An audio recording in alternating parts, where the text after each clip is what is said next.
Hey my friend, in this video I'm gonna show you a neat trick that you can do with a diminished chord. After watching this video you will know exactly how to change keys or target any chord you want using a single diminished chord. So most people are confused when they hear a diminished chord because they don't know what to do with it.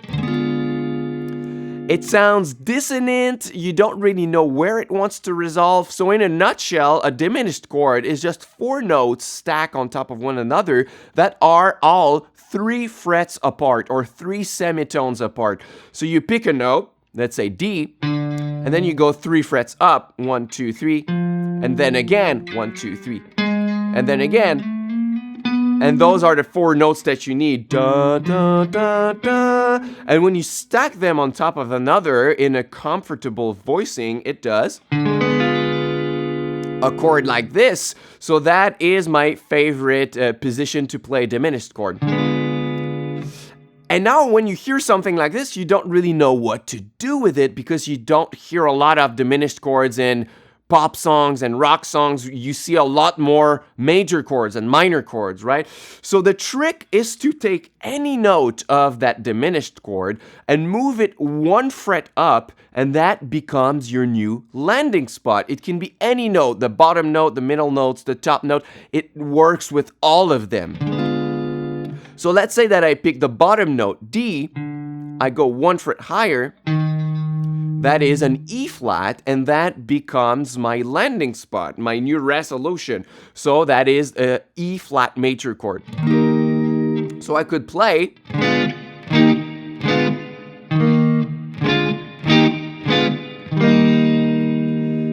And now that you're hearing this, that makes sense, right? It feels like it's the right resolution for the diminished chord. We hear that a lot in classical music, right? Da, da, da, da, da, da. But that is just one possibility. If I keep going and I take the note on the 4th string right here, and I go 1 fret up, now that's an A, so I could play an A major chord. And that could work.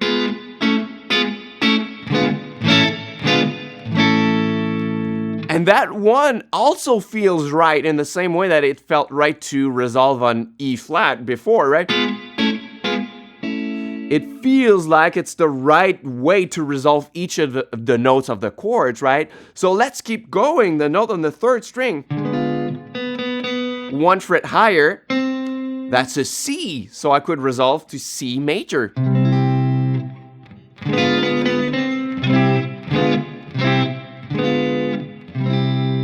That works just as well, and the note on top on the 2nd string, 1 fret higher, is a G flat or F sharp, depends how you see it, so I could resolve to F sharp major.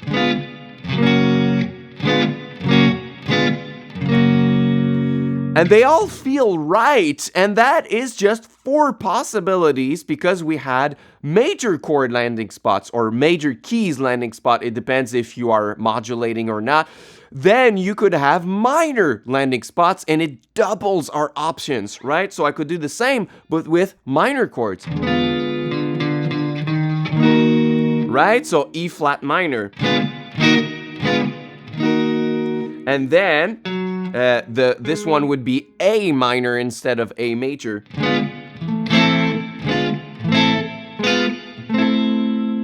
And then C minor instead of C major.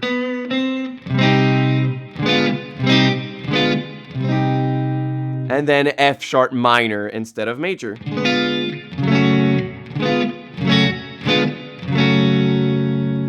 So it gives us 8 different possibilities of keys that we can change to or a different chord that we can target with a single diminished chord, right?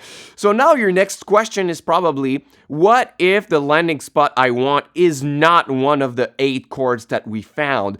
Then you only need to use one of the other 2 diminished chords, because when we think about it, since the diminished chord is symmetrical in nature because we are doing 3 frets up on all of the notes, we can play the same exact chord by going 3 frets down or 3 frets up, right? So if I take the same D diminished that we kept playing, I can go 3 frets up.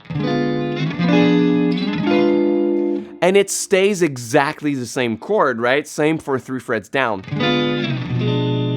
So if I analyze the notes in the chord, we have D, then we have A flat, we have B, but technically it's a C flat, right? If we want to be correct, and then we have an F, right? So we have D, A flat, C flat, and F. If I go 3 frets up, what I get is F, C flat, D, and A flat. Exactly the same notes, but in a different order. It's just an inversion of the same chord. So if we can go 3 frets up or down and it stays the same chord, it means that there are only 3 diminished chords in existence, right? D diminished, and then E flat diminished, and then E diminished. And then if we keep going, it's going to repeat the first one and so on, right? So we have only 3 choices, and each of those 3 can have 8 different landing spots in major or minor. So that does 24 different landing spots, and it gives us all of our 12 major keys and 12 minor keys using only 1 diminished chord. Once again, it's pretty mind-blowing to think that we can do that. So now let's make a musical example or show that in a musical context. Let's say that I am in the key of F minor. And I want to modulate, to change keys to a distant key. Let's say the key of D major. Those are distant keys, right? If I play one after another, they are not close because in the key of F minor, we have 4 flats, right? F, G, A flat, B flat, C, D flat, E flat, right? So 4 flats. And in the key of D, we have 2 sharps, right? D, E, F sharp, G, A, B, C sharp, D. So the key, when you have 2 sharps and 4 flats, those keys are really distant, right? So let's say I have a typical chord progression in the key of F minor.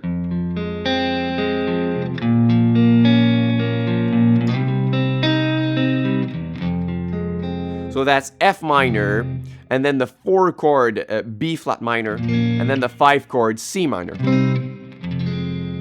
Then I'm going to use a diminished chord to attract my key of D major that I want to go to, and I can reverse engineer my way to go there. So if my landing spot is D, I can go 1 fret down and then make my diminished chord here. So that's a diminished from the C sharp, right? And that's going to attract my D chord really well.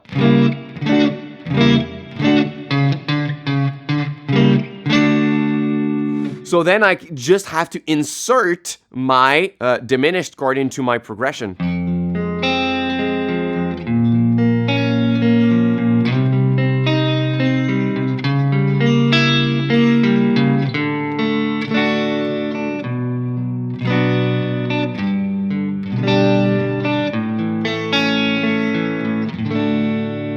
So that was a really smooth transition, right? At the end, I was playing chords like G and B minor, but just a few seconds ago, we were playing B flat minor and C minor. And now we're playing B minor, and that works because of that movement. So that was a smooth transition. Let's keep going. Let's say that I am in the key of D, and I want to go to another distant key, let's say B flat. Super distant keys, so we do the exact same thing, right? We reverse engineer, so my landing spot is B flat. But now if we go 1 fret down, it's an open string, so what we can do is to jump 12 frets higher, which is an octave higher, from the 13th fret. And then I can go 1 fret down and build my diminished chord, which would be an A diminished. But now it's very far from the area where I wanted to play, so you can use the trick that I showed you, which is to jump 3 frets down each time until you reach the area where it's closest where you wanted to play, right? Because, like I said, it's the same chord, it's just the notes are in a different order, right? So 3 frets down. Right, so now it's closest to where I want it to be, so that's a C diminished. And I can use that to go to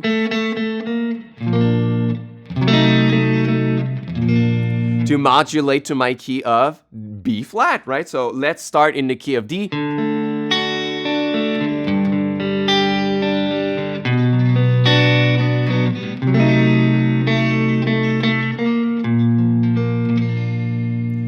And that works, right? Sometimes it's surprising, but when you get the resolution, you're like, ah, that's what they wanted to do, right? It's like at first, the diminished chord can come out of nowhere or feel like it comes out of nowhere, but then it all makes sense when you hear the resolution. And you don't have necessarily to change keys. You can just target a different chord that you wanted to target. So if I stay in the key of D, I could have a super typical progression of D, which is the root chord, E minor 2 chord, and then A major 5 chord.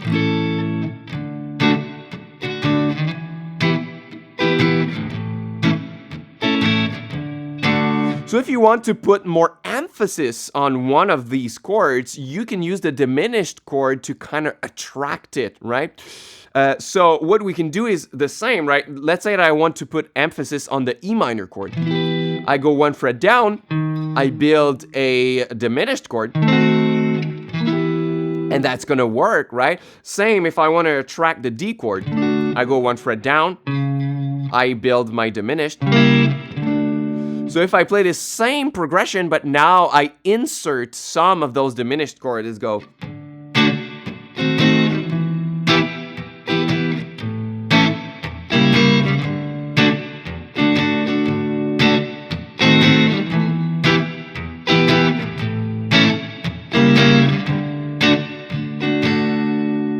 So that's a little, like, it adds some more tensions and resolutions in your chord progression, which makes it even more interesting. Before you leave, my friend, I want to leave you with a little gift. I want you to download my chord dictionary guide. First link in the description box. So usually I make a lot of lessons on YouTube where I give PDF guides that you can download, and I had so many that I decided to put them all into the same resource. So in that PDF, if you like beautiful chord voicings, you will be served. You will get beautiful add 9, add 11 chord voicings, super clusters, 16 chord progressions, great for songwriting in many different styles. So you're gonna get all of that, and I keep updating the document as I go and then as I make more YouTube videos. So it's my gift to you. It's completely free. You can get it, first link in the description box. It's my gift to you for watching my video until the end. And I hope that you learned a ton on how to use diminished chords to change keys or target different chords.